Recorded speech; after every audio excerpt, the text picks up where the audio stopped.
5절을 1절로 했는데 오직 여호와의 율법을 즐거워하여 그의 율법을 주야로 묵상하는도다.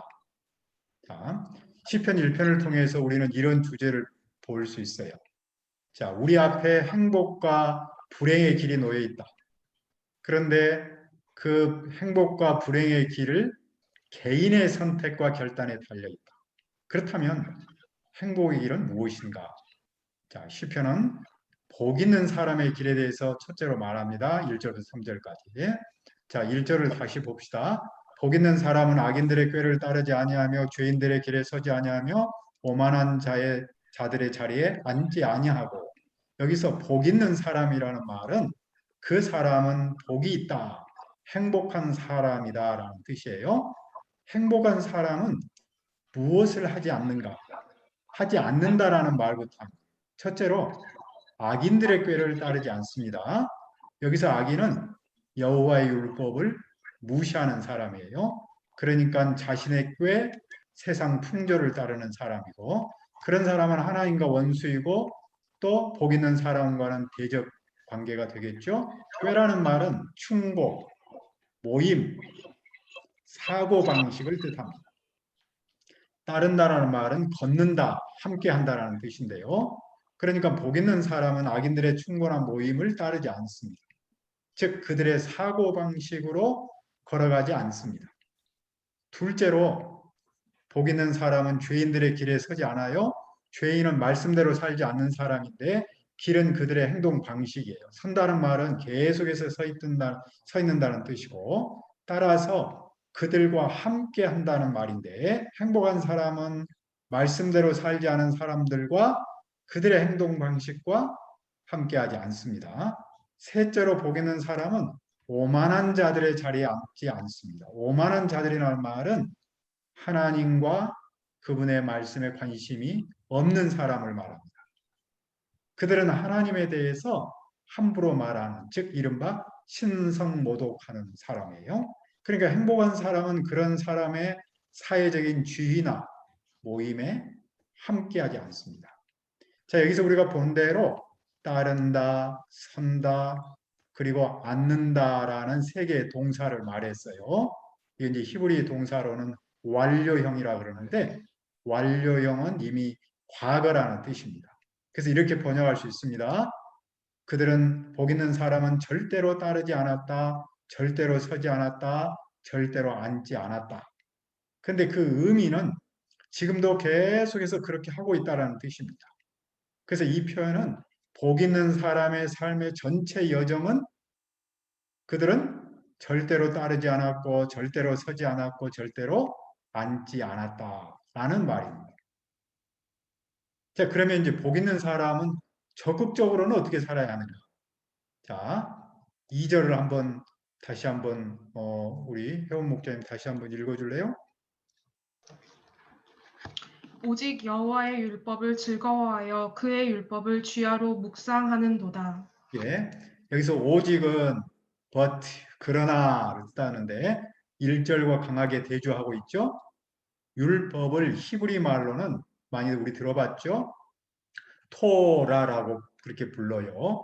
근데 토라를 많은 이제 그 번역은 율법 그랬는데 본래적인 뜻은 교훈, 하나님께서 가르치시는 교훈이라는 뜻이에요. 그것은 행복한 사람이 행복한 길로 가는 삶의 길잡이라는 뜻입니다. 보통 성경에서 토라라고 말할 때는 모세오경을 말하는데 여기서는 구약 성경 전체를 뜻합니다.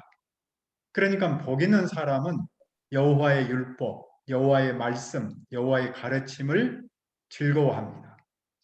즐거움은 기쁨이라는 말인데 그걸 통해서 봤을 때 복 있는 사람은 하나님의 말씀을 의무감으로 만나는 게 아니라 말 그대로 기쁨으로 만난다 그런 뜻이겠죠.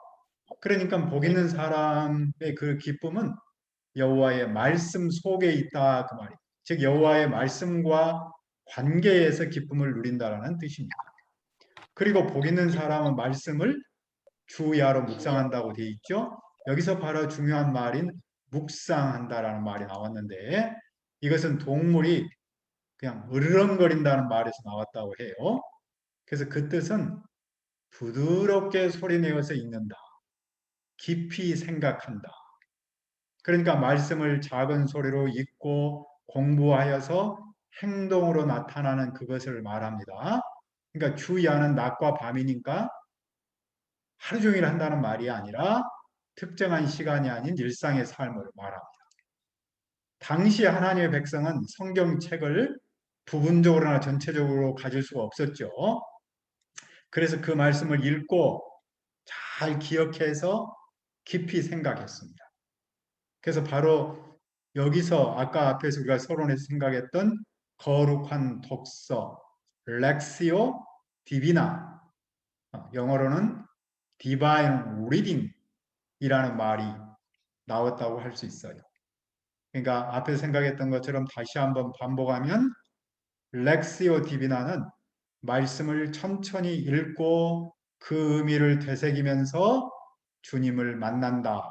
다시 말해서 말씀을 올바로 이해하고 맛들이도록 돕고 말씀을 깨닫고 기뻐하며 더욱 행복하게 살도록 한다라는 뜻이라고 말할 수 있다 그랬죠.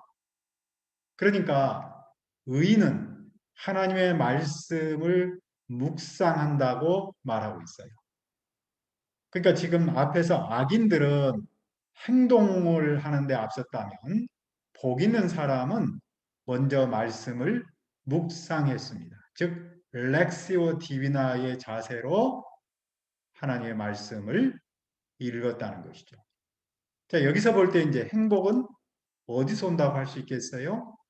행복은 말씀을 즐거워하고 말씀을 항상 묵상하는 데서 온다고 할 수 있겠죠. 그러니까 행복한 사람은 집에서나 밖에서나 주님의 말씀과 함께 걷고 눕고 일어난다라고 말할 수 있겠죠. 이 말씀은 신명기 6장 7절을 인용한 거예요.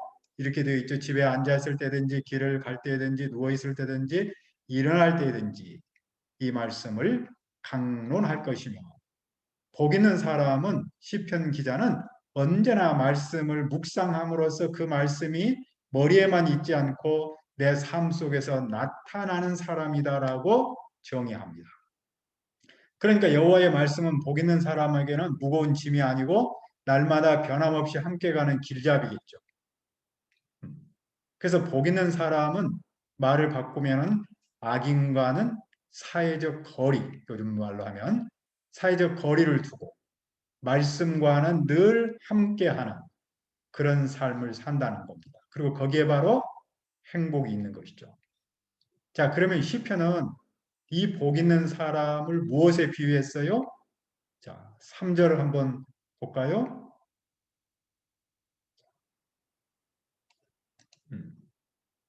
자, 3절을 우리 어, 켜 있는 전부 다 했으니까 제가 읽어야겠네요. 다 음속어를 해놔서 그는 시냇가에 있는 나무가 철을 따라 열매를 맺으며 그 잎사이가 마르지않 같으니 그가 하는 모든 일이 다 형통하리라. 여기서 나무는 복 있는 사람을 표현한 것이죠. 즉 여호와의 말씀을 즐거워하여 묵상하는 사람을 상징하죠. 그런데 그 나무가 시냇가에 심어져 자라고 있다. 그러니까 시냇가에 심은 나무는 뿌리를 잘 내려서 비바람이나 가뭄에도 쓰러지지 않고 충분한 수분과 영양분을 공급받아서 잘 자라겠죠. 그리고 무엇보다도 그 나무는 열매를 맺고 푸른 모습을 간직하지요. 자, 그리고 그 나무는 그가 하는 모든 일이 다 형통하다고 했습니다. 하나님의 말씀을 묵상하는 사람, 시냇가에 심은 나무처럼 열매를 잘 맺고 실제로 형통한다. 구약 성경에서 이렇게 형통한 사람을 찾을 수 있어요. 형통하면 누가 생각나요? 음, 요셉을 기억할 수 있겠죠. 창세기에 39장 2절과 3절은 이렇게 말했어요. 여호와께서 요셉과 함께 하심으로 그거 형통한 자가 되어 그의 주인이 여호와께서 그와 함께 하심을 보며 여호와께서 그의 범사에 형통하게 하심을 보았다. 또 여호수아에게 여호와께서 이런 말씀하셨죠. 여호수아 1장 8절에서 이 율법책을 내 입에서 떠나지 말게 하며 주야로 그것을 묵상하여 그 안에 기록된 대로 다 지켜 행하라. 그리하면 내 길이 평탄할 것이며 네가 형통하리라. 구약 성경에서는 형통의 문제를 하나님의 말씀의 묵상으로 연결시켰죠. 그래서 행복한 사람은 여호와의 말씀을 묵상이고 그것은 형통으로 나타납니다. 자, 둘째, 악인의 길. 그러면 악인은 어떻게 다릅니까? 자, 4절을 봅시다. 악인들은 그렇지 아니하며 오직 바람에 나는 겨와 같도다.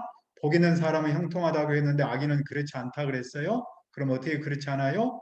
바람에 나는 겨와 같습니다. 겨는 알맹이가 없어서 바람에 날리는 거잖아요. 겨는 가볍고 쓸모없는 그런 모습이죠. 그래서 농부 때 추수할 때 농부가 추수하면서 이제 그 키로 이렇게 하고 다 날려버리는 게 쭉정이를 말하는 거잖아요. 그러니까 악인은 바로 이런 쭉정이와 같다.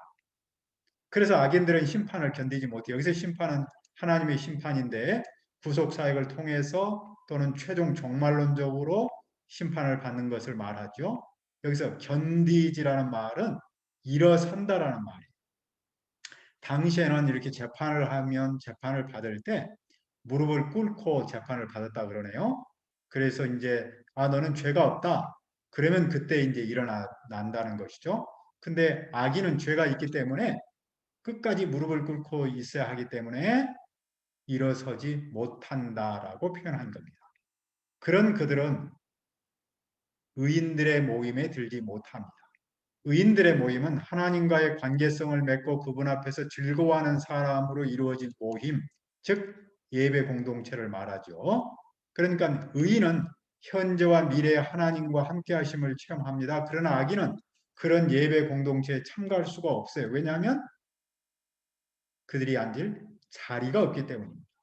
그래서 악인에게는 미래가 없는 것이죠. 자, 지금까지 복 있는 사람의 길과 악인의 길을 대조해서 설명했어요. 이것에 대해서 우리 하나님 여호와께서는 어떤 최종 평가를 내리십니까? 자, 6절을 마음속으로 우리 다 같이 한번 읽어봅시다. 6절을.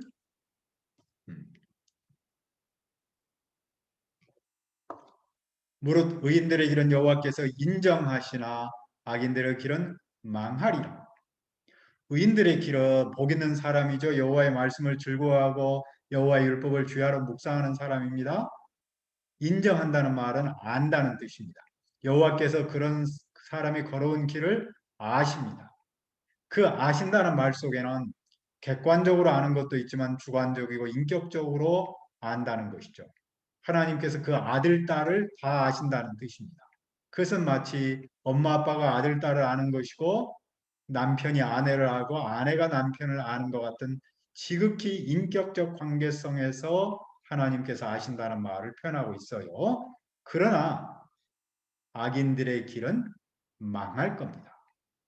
그래서 마치 열매 맺지 않는 나무는 잘려서 나가버린 것처럼 쭉정이와 같은 악인들의 삶은 심판을 받아서 망한다는 겁니다.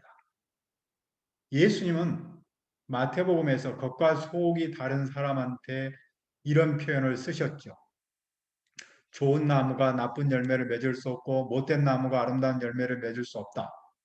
아름다운 열매를 맺지 아니하는 나무마다 찍혀 불에 던져진다. 그러므로 그들의 열매로 그들을 알리라. 나더러 주여 주여 하는 자마다 다 천국에 들어갈 것이 아니고 다만 하늘에 계신 내 아버지의 뜻대로 행하는 자라야 들어가느니라.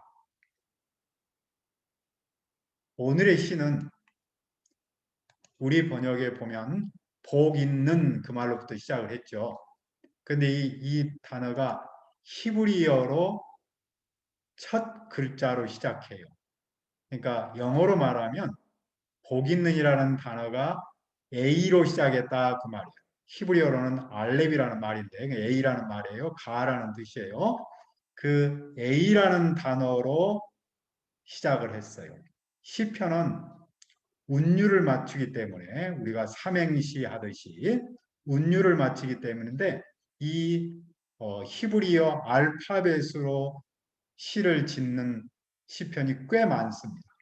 근데 오늘은 모든 절을 그렇게 한 게 아니고 첫 글자 복 있는 했을 때 그 복자를 알파벳 A로 시작을 했고 히브리 말로 알렙인데 그렇게 시작을 했고 마지막 망하리라 이 단어를 히브리 말의 마지막 우리말로 하면 히읗이 되겠죠. 영어로 말하면 G 그렇게 시작을 했어요. 망하리라.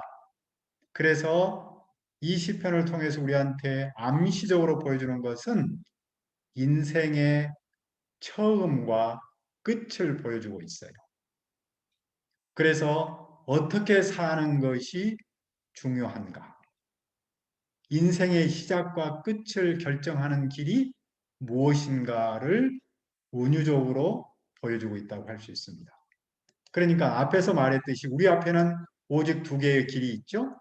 복 있는 사람의 길과 악인의 길, 형통한 길과 열매 맺는 길과 망하는 길이 있다 그 말입니다. 그래서 복 있는 사람의 길은 여호와의 말씀을 즐거워하여 묵상하는 데 있죠. 반면 악인의 길, 즉 망하는 길은 그렇지 않음에 있는 것이죠. 그러니까 인생의 최종 열매는 여호와의 말씀을 따르는가 그렇지 않은가에 달려 있습니다. 복 있는 사람, 행복한 사람은 여호와의 말씀과 함께 시작하고 여호와의 말씀으로 끝나는 사람이겠죠. 이런 삶을 완성하신 분이 누구겠어요? 앞에서 살폈듯이 요셉과 여호수아를 들 수 있는데 사실은 그들도 그림자에 불과했습니다. 복 있는 사람의 길을 이루신 분은 당연히 예수 그리스도시죠. 오직 그분만이 이 시편의 이상을 이루셨어요. 그분은 율법을 즐거워하여 언제 어디서나 묵상하셨고 그분은 시냇가의 나무처럼 늘 풍성한 열매를 맺으셨고 따라서 하나님은 예수님의 길을 다 아셨습니다. 그렇다면 이 시편을 오늘 우리에게 어떻게 적용할 수 있겠어요? 두 가지를 생각해 볼 수 있겠죠. 첫째로 진정한 행복이 어디에 있는가?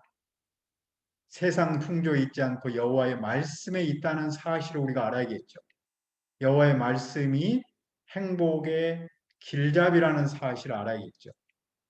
그러면 둘째로 당연히 우리는 여호와의 말씀을 즐거워하여 묵상하는 삶을 살 수 있습니다. 그러니까 여호와의 말씀이 행복의 지침서라는 사실을 알 때 그분의 말씀을 묵상할 수 있죠. 그러나 늘 하는 말이지만 삶의 현장에서 말씀을 묵상하는 일은 쉽지 않습니다. 그럼 어떻게 하는가? 바로 우리는 예수님을 믿고 성령님께 도움을 청하면 여호와의 말씀을 묵상할 수 있죠. 그 점에서 묵상이라는 단어를 제가 오늘 렉시오 디비나라는 말로 바꿨습니다.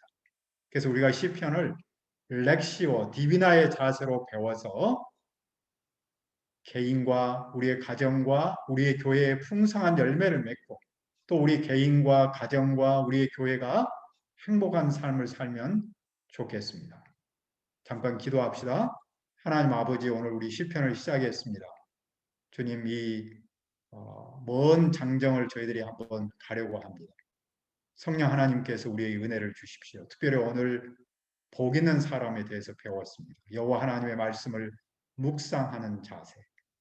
다시 말하면 렉시오 디비나의 자세로 우리가 시편을 배우길 원합니다. 그래서 우리가 개인적으로, 가정적으로 또 교회적으로 풍성한 열매를 맺고 행복한 삶을 살도록 도와주시옵소서. 감사하고 예수님의 이름으로 기도합니다. 아멘.